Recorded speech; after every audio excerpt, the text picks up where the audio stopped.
As a citizen of the internet, I feel like it's very important to talk about the grim and dark path that the collective internet is walking on right now, and that is real ID or forced identification just to access the internet. It is something that is becoming more and more real as the years go on by, and it is going to lead into some issues, and it's going to affect every single person that wants to use the internet. I mean, let's be honest, the internet now is very essential to day-to-day life. Just to be able to get a job, for instance, to, actually put in a job application, you actually need to have the internet. You can go to different jobs listings and stuff, and you go in there in person. They say, no, we don't give out physical papers. You got to go online, go to our site to be able to do a job application.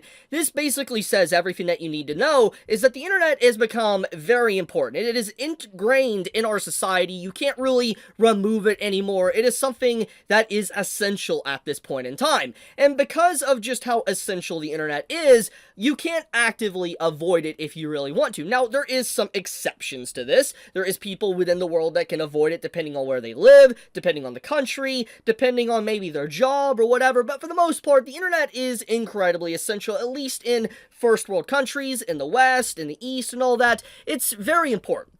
And so, with the overall looming threat of real ID or forced identification, this is going to lead to the age of being anonymous pretty much dying out. Now, there will be ways to potentially fight back against it. I'll talk about that in a second, but we need to get into the ramifications and how we got here in the first place. So this is a clip from Asmongold. I'm going to let him speak for himself real quick before I dive in and start talking about it, because I feel like he lays the groundwork down for why I'm even talking about this topic in the first place. So let's listen to him for a few seconds here.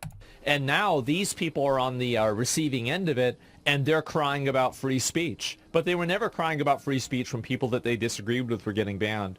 And so billionaires are terrified. Let's keep going. Yep, this is going to be, they got to deal with it. It's getting bad. It's getting real bad. These people are speed running internet real ID. I just hope that they understand that. So what he means by this, internet real ID, it's something that's already kind of been put into play already with a few sites. For a good few examples, you have something like Facebook. I've encountered this one to where years ago, just to be able to relog into my Facebook account, I needed to actually give Facebook my real ID card. I needed to show them who I was, my real name and everything and address, just to prove that I was the actual person that owned the account. Twitter is very similar to this. I mean, to be able to get the blue check mark, you need to be able to give up, like, your ID, information about yourself, your phone number, and all that, just to be able to really access Twitter Blue. So, in the grand scheme of things, we've already kind of been doing this for a while now. To be able to access certain social media sites, we have been giving up our ID. But as a whole, in terms of the collective nature of the internet, it is still not something that is fully implemented. For instance, you could still theoretically go on Google, YouTube, and everything to be able to access different sites without an ID. But if this issue keeps sprouting up and political violence keeps getting a lot worse, governments will. It's not a matter of if. They will step in, laws will be passed, and real-world identification will be put in place before you can even access your internet browser. Now, let's explain how this is relevant to those that don't care about politics. So I know there's a lot of people that legitimately don't care about politics, they don't want to listen to politics, they don't want to even be involved. That is completely fine. That is fair. It's completely fine to not want to associate with it, talk about it, etc. I'm not going to fault anyone for that. However, the reason why I'm bringing it up is because it is going to lay the foundation and groundwork for what is going to happen in the future. So basically, on Reddit for a while now, Reddit has been, let's be honest here, unhinged. They've been unhinged for years. But in the last few months, they have increasingly got more violent and more unhinged, calling and advocating for violence against political officials, people that still sit in the political office, and this is not something you can do. Like Asmongold said, even in the clip and all that I showed here, he even says it himself.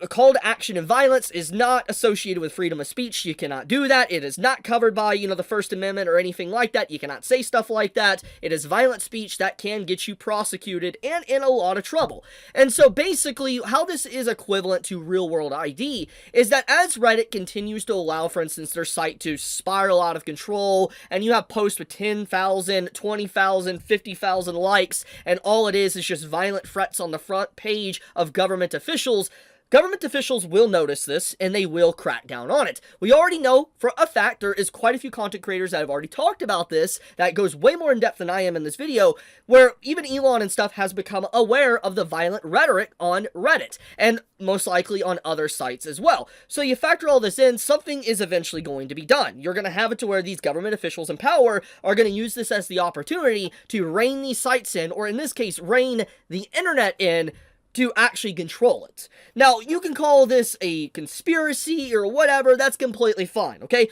But what I'm saying is that this gives the narrative or the initiative for the government to step in and try to seize control to a degree to know who you are on the internet. Because one of the strengths of the internet is to be anonymous. That is something that a lot of people value and love, myself included. I love it, but as a content creator, someone that actively goes online, I browser stuff all the time, I'm not really that anonymous, because, I mean, I'm a content creator. But for the average Joe that doesn't have their accounts out there or their names out there, being anonymous is incredibly important. It allows you to say things, it allows you to be whatever you want to be, so to speak. You don't have to worry about consequences. But it seems like that age of not having to worry about consequences is slowly coming to an end. For instance, if this rhetoric from Reddit doesn't quell itself and calm down, and Reddit doesn't try to step in and fix the problem, government officials will, it's not a matter of would or if, will step in. And they will force these people, obviously, to be prosecuted,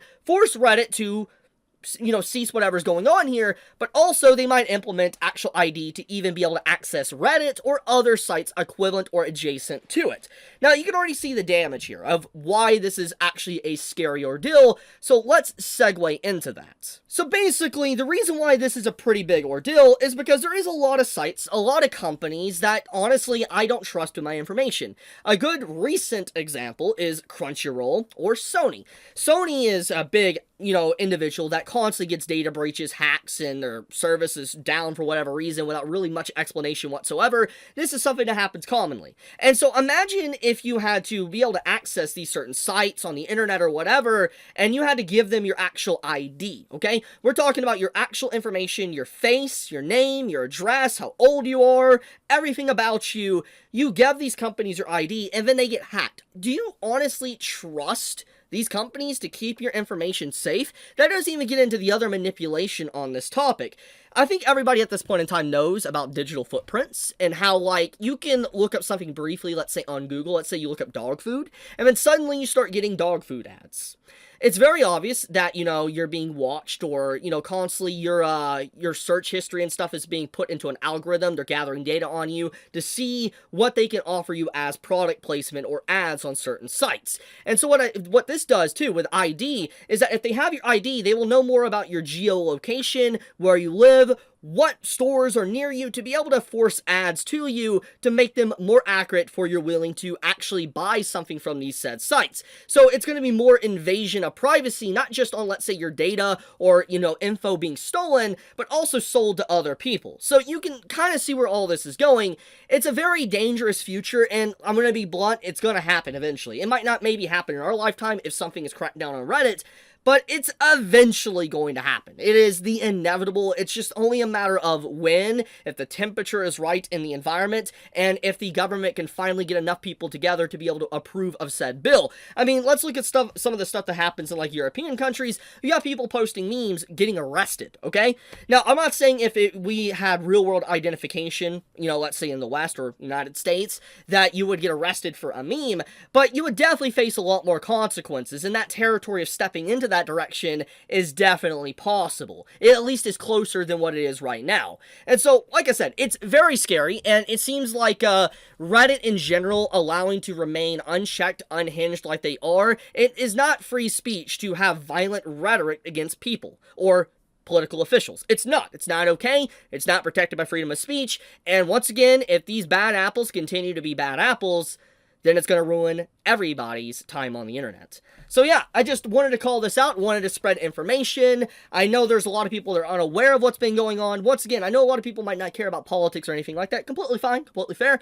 But this is going to affect people that is unaffiliated with politics. People that don't care about politics, this is going to affect you if this continues to happen. So stuff like this needs to be called out. It's very important. If you are someone that loves the internet and you advocate for being anonymous, then this is important to call out and try to fight back against. For instance, to stop this violent rhetoric. I'll leave it at that, though. Thank you so much. Be safe, stay healthy, and I love you guys. Chibi out.